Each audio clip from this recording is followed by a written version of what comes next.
When it comes to the most famous music venues in all of history, most of them assume that any worth knowing are remnants of the rock and roll era. While in most cases this is in fact true, there's at least one venue that predates the rock and roll era by nearly a century, and it continues to host some of the biggest bands on the planet and be name-checked in unforgettable songs. Beginning construction in 1867, there are few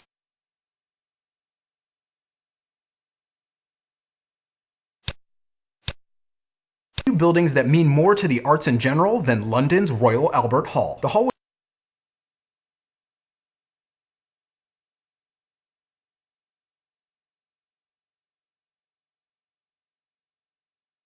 was originally supposed to be called the Central Hall of Arts and Sciences, and the idea was birthed by Queen Victoria's consort, Prince Albert, though it was renamed for the man after he passed away before construction on his idea could even begin.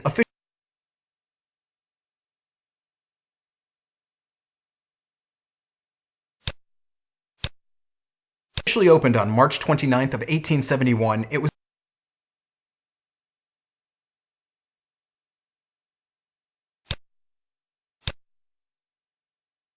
during that first classical concert that the massive echo problem in the hall was first discovered. And for many years, it was joked that the hall was the only place in the world that a British composer could be sure of hearing his work played twice. A canvas awning was placed into the hall to try and solve it, but it really didn't do much good, and it would be nearly a century before the echo problem was properly resolved.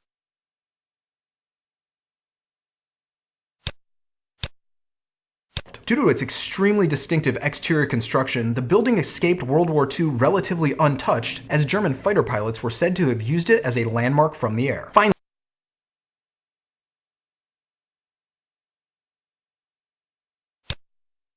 in 1969, the echo problem was resolved with the installation of massive fiberglass diffusing discs. They look like giant mushrooms or flying saucers, and they've become part of the distinctive interior look of Royal Albert Hall. The only other massive change came at the end of the 1990s, when the building was basically refitted for modern crowds. They added in new ventilation, bars, additional seating, and new technology in terms of lighting and audio. They also put